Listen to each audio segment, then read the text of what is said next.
Okay, so let's take a look at what happened in the Springboks versus All Blacks second game of the Rugby Championship. So in the 4th minute, South Africa got a yellow card after a good break by Ardi Savea. I believe it's for not rolling away right on the try line, but didn't lead to anything for the All Blacks. And then in the 8th minute, Peter Sefcettoy got an interception, but wasn't quite able to make it to the try line. In the 23rd minute, we saw the first scoring of the game from New Zealand after a fantastic break by Rieko Ioane, who had some good interplay with Will Jordan. He went from 22 to 22, and it was 3-0 after the penalty. Then in the 27th minute, we get the first try of the game after a good break from Clark, and then some good phase play by New Zealand, who put it out wide to score through the captain, Sam Cane. The conversion is missed, which leaves it as 8-0 to New Zealand.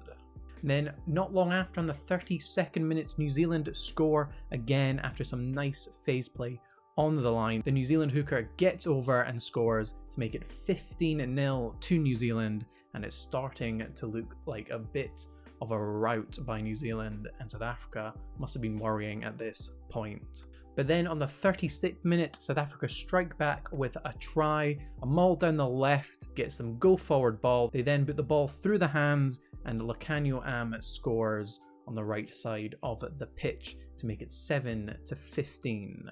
And just on halftime, South Africa get a penalty that makes it 10-15 at halftime to New Zealand. Then a couple penalties, one for either side after halftime, leaves it on the 48th minute at 13-18 to the All Blacks. Then on the 55th minute, it looks like South Africa have scored after a fantastic break by Lukhanyo Am through traffic, who puts a nice wide ball out to Mapimpi, who gets over the line, but it's judged that Hendrickse was offside and blocking, which then came back for a penalty to the All Blacks, who went for posts, making it 21-13. But then on the 58th minute, Mapimpi would get his try after a strip from the kickoff. They boot the ball through the hands, and Mapimpi gets over the line, making it 20-21. Then on the 66th minute, Beauden Barrett gets a yellow card after a tackle off the ball when the South African number 9 kicked the ball through and was trying to chase it down himself. It wasn't judged enough to be a penalty try though. South Africa went for posts, making it 23-21 for South Africa. Then the 73rd minute, New Zealand score through Havili, a nice break down the line by Rieko Ioane, some phase play, and then a nice score, making it 28-23 to the All Blacks. Then in the 78th minute, right at the end, the All Blacks score again after some phase play on the line, meaning the game ended 35-23 to the All Blacks. What a fantastic win for them. They were under a lot of pressure going into this game, needing to come out with a win. I predicted South Africa would win by 9 points. I was wrong. New Zealand won by 12. But I did say in my full prediction for the Rugby Championship that New Zealand would get one win in South Africa, but I completely bottled it after last week and didn't back up my own prediction. Let's take a look at some of the stats. So the meters run were about the same, the 551 to South Africa and 536 to New Zealand. Both teams also got a yellow card in the game.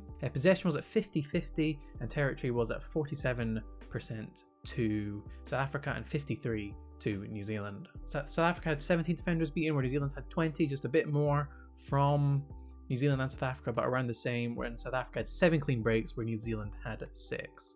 The scrums weren't as dominant this week by South Africa. They won 3 out of 4. I think it was their first one, which was a free kick to New Zealand because of a break foot issue, and New Zealand won 3 out of 5 of their own scrums. It's an 87% tackle success rate for South Africa, which is okay. You'd probably want that to be a bit higher. And New Zealand had 82%, and that's something that they definitely want to improve for the rest of this championship. With 7 penalties to South Africa and 12 to New Zealand, which is, again, it's probably getting a bit high for New Zealand. 12 is probably not too bad, but you want to try and keep them in single digits at international rugby. And it was 13 out of 17 lineouts for South Africa and 8 out of 10 for New Zealand. So did you get your prediction correct? Are you shocked by this result? Were you expecting a result like this? But if you'd like to see the full prediction of the Rugby Championship, you can check that video out right here. Thanks for watching.